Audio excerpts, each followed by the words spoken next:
My daughter returned home in tears after being invited to a Christmas gathering at her grandparents' place. She was visibly upset and handed me a wrapped gift in silence. "Mom, look at this. Why do I have to endure this?" she said. I was at a loss for words.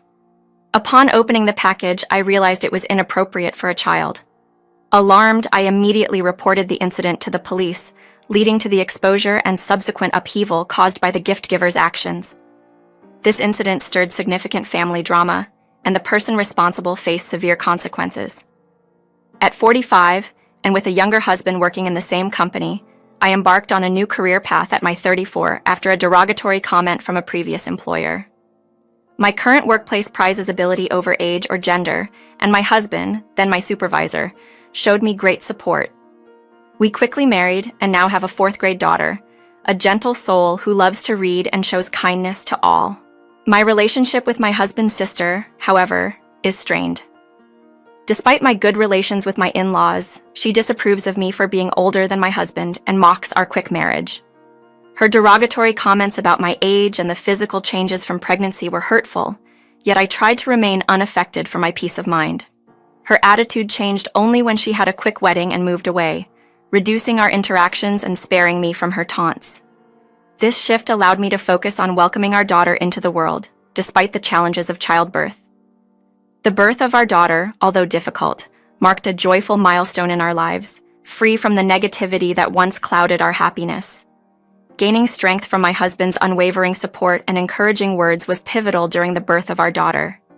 When she first cried in the delivery room, his gratitude and recognition of my effort moved us both to tears of joy.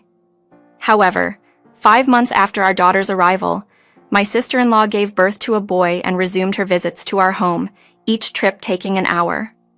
Her purpose seemed to be to draw unfavorable comparisons between our children and to make disparaging remarks about my age, affecting my daughter negatively, according to her, visible in the supposed wrinkles on my daughter's face compared to the smooth skin of her child.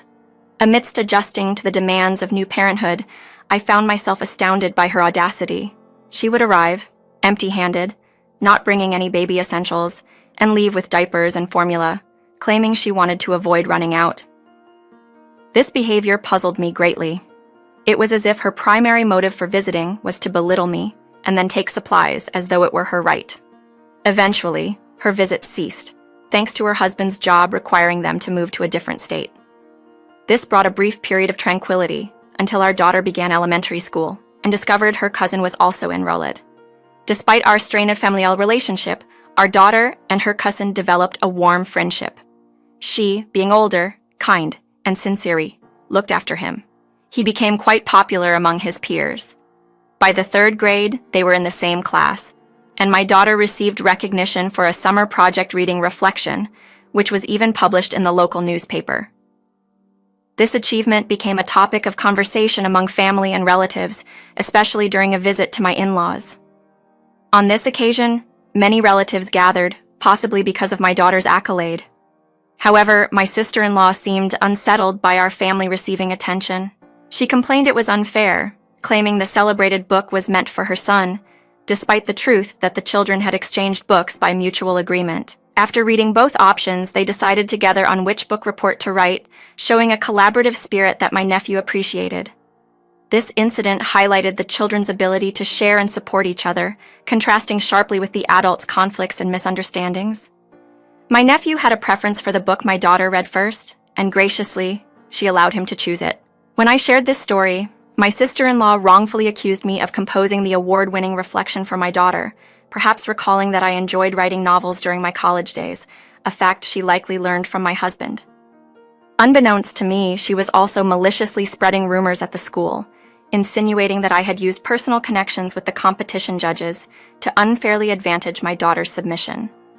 The spread of these baseless accusations deeply saddened my daughter, to the extent that she lost interest in her once-beloved pastime of reading. The spread of these baseless accusations deeply saddened my daughter, to the extent that she lost interest in her once-beloved pastime of reading. This was the final straw for me. I couldn't bear to see her so disheartened, not only because of the false allegations directed at me, but also seeing she became a victim of cruel gossip. Before taking any action, I confided in my husband, detailing for the first time the extent of his sister's unkindness towards me since our marriage. This included her taking clothes intended for our daughter, rationalizing those infants couldn't discern gender-specific attire, and making derogatory remarks about my appearance during pregnancy, comparing me to a sumo wrestler. Outraged by his sister's behavior, my husband agreed it was time to involve his parents, insisting on personally conveying the situation. Together with his parents, he confronted my sister-in-law at her home. Her initial delight at seeing her family unexpectedly visit quickly dissolved into shock as she faced a stern reprimand from my husband. Her reaction to being called out was to direct her anger towards me, accusing me of betraying her to her favorite brother, thereby casting herself as the victim in an attempt to deflect responsibility. Initially, I answered her phone calls, mistaking them for attempts at reconciliation, only to realize she was merely venting her frustrations. Eventually, I set her number to go directly to voicemail, effectively ignoring her attempts to contact me. The calls ceased after a few 2 weeks, which I initially attributed to her losing interest. However, I later learned that wasn't the reason. In December, a children's Christmas party was organized at my in-laws, a first for them, which piqued my curiosity about the timing. Nevertheless, my daughter was thrilled to be invited, reminiscing about the joyous Christmas celebration she experienced in kindergarten and hoping for a similar event at her elementary school, which unfortunately didn't organize such festivities due to their policy on religious events. I often ponder the need for strict adherence to religious traditions when Christmas itself has blossomed into a universally cherished holiday, distinct in its celebration across the globe. This thought crosses my mind, especially since I've noticed some parents are quite particular about maintaining their religious connotations. Last 2 years, deciding to embrace the festive spirit in our way, my daughter and I chose to celebrate Christmas cozily at home. She particularly enjoyed the gift exchange, a highlight of our celebration. This year, an invitation from my in-laws suggested a modest budget of $11 for a gift exchange at their Christmas party. My daughter and I embarked on a little adventure to a vast shopping mall nearby, searching for the perfect present. She eventually settled on one of her cherished picture books, eager to share its story and the joy it brought her with someone else during the party. On the day of the event, with the present in hand, she set off to my in-laws' place, which was just a short bus ride away from our home. After letting my mother-in-law know of her impending arrival, she kindly offered to pick her up from the bus stop. A call from her later assured me of my daughter's safe arrival, allowing me to momentarily put my worries to rest. However, peace was short-lived. Merely 50 minutes later, the unexpected sound of the front door opening on a weekday caught me off guard. My husband was at work, and I was home, working remotely during my daughter's winter break. The sight that greeted me was heart-wrenching. My daughter, sitting by the entrance, in tears. She handed me a gift-wrapped bag, her expression suggesting that the contents would explain everything. Inside, I found a newspaper with her reading reflection torn to pieces, accompanied by a menacing card written in red ink, warning us about becoming too arrogant or else risk ending up like the mutilated stuffed animal also inside the bag, which was disfigured and stained with red ink to mimic blood. This disturbing display was far from a harmless prank. My daughter revealed that this unsettling gift was the work of my sister-in-law, a revelation that stunned me. The party was intended to be a joyous, child-centric event, with an agreement among the adults to abstain from preparing gifts personally. Yet, despite not accompanying my daughter to the party, I was taken aback to learn of my sister-in-law's presence and her heinous act towards my daughter. Had my mother-in-law been aware of her daughter's attendance, she surely would have informed me, as she had always insisted, that we notify her of any issues caused by her daughter. This breach of understanding left me dismayed, underscoring a deliberate attempt to harm us unbeknownst to my mother-in-law. After my daughter came home upset, I reminded her to tell her grandmother about what happened. However, before she could, my aunt intervened, stating she hadn't called for her and that only children linked to missionary schools were welcome. My daughter, puzzled, asked what a missionary school was, leaving me struggling for words. Recently, a relative had been accepted into a missionary school, sparking much discussion within the family.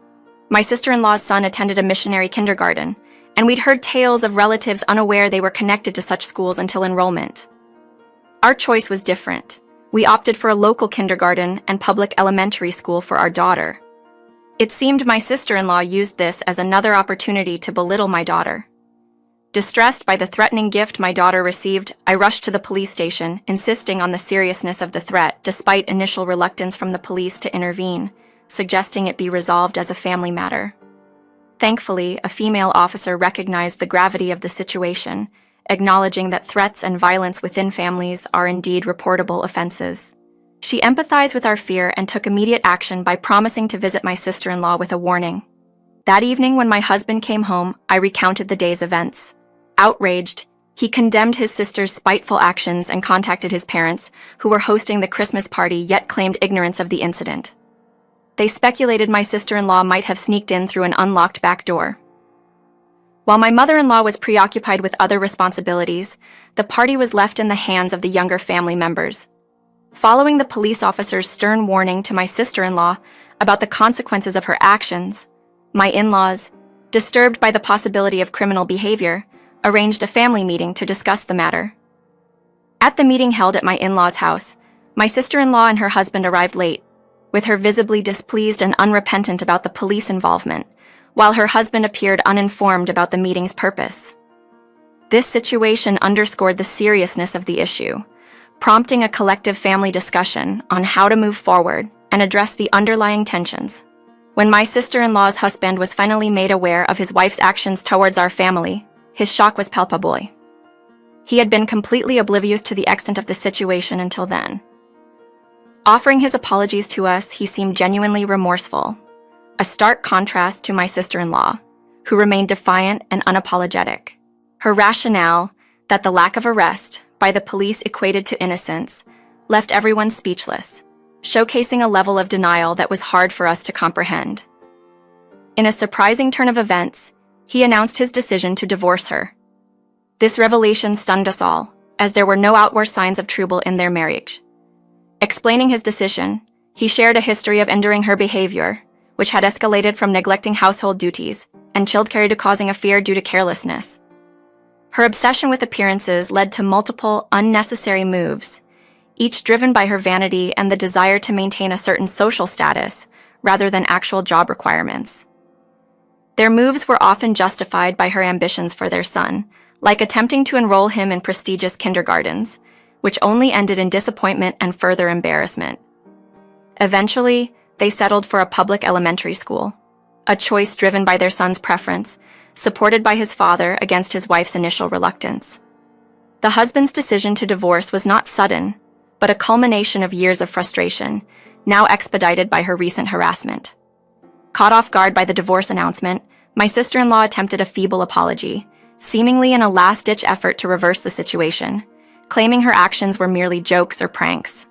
However, the seriousness of her actions, especially the hostile message intended for a child, went far beyond what could be dismissed as a joke.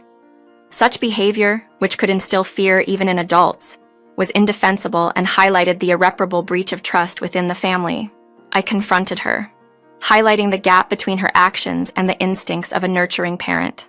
Just because you're a parent doesn't automatically instill you with parental instincts, I pointed out, suggesting that her behavior was far from what one would expect from someone in that role. My husband, witnessing her tears, firmly told her that crying was not a solution to the problem, especially at her age. She should not expect sympathy to absolve her of her actions. Yet, she continued to cry, denying any wrongdoing and questioning why she was being singled out for blame. She even suggested that the family's disapproval stemmed from my marriage to her brother, implying that the issue was with me being older rather than her actions. Her lack of insight into the gravity of her behavior left us all speechless, and my husband was particularly taken aback by her inability to grasp the situation. With the atmosphere heavy with unresolved tension, the discussion came to an abrupt halt, and her husband had no choice but to escort her home. Their divorce proceedings later unfolded, marred by her resistance to acknowledging her faults. It was only her son's innocent revelation about the Christmas party that tipped the scales, leading to her reluctant agreement to the divorce. Her son, without any ill intent, recounted to his classmates the unsettling gift exchange he witnessed, specifically the disturbing image of a stuffed animal mangled and stained with red, resembling blood. This confession quickly spread among the school community, stirring concern among teachers and parents alike. Following this revelation, my daughter found it difficult to return to school, her spirit dampened by the incident and the ensuing gossip linking her to her cousin's story. The connection between her absence and the events of the Christmas party became a topic of speculation, underscoring the impact of one thoughtless act on the lives of those involved. I had hoped the whole ordeal could have been quietly resolved, allowing my daughter to return to school when she felt ready. Her cousin's intention in sharing the distressing experience was not for amusement, but as a desperate plea to halt his mother's harmful actions. Witnessing the impact of these revelations, her husband was compelled to expedite the divorce proceedings, accepting her terms just to finalize their separation. By then, she had become widely known in the community for her menacing behavior towards children, leading to her being ostracized and even faced with hostility from neighbors. Feeling trapped and vilified, she saw the divorce as an escape, imagining a return to her parental home would provide solace.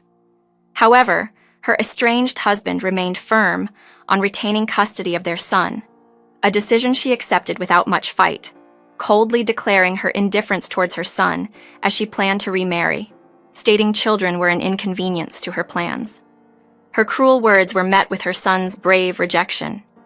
He expressed no need for her in his life, finding solace in his father's care and warning her against approaching his cousin. Her situation worsened upon returning to her parents' home, where she was denied entry, leaving her to face the consequences of her actions alone.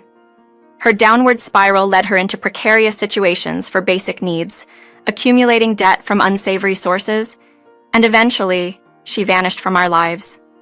My husband and his parents chose not to pursue a missing persons report, accepting her absence as a resolution. In the aftermath, my daughter regained the confidence to attend school, where her cousin continues to be a supportive presence, promising to look out for her. This challenging period has unexpectedly strengthened the bond between our families, particularly with my former brother-in-law, as we unite in support of the children. My in-laws have embraced both grandchildren wholeheartedly, stepping in to provide care and support in the absence of my sister-in-law. With her out of the picture, our family has found peace and developed a strong, trusting relationship, free from previous tensions.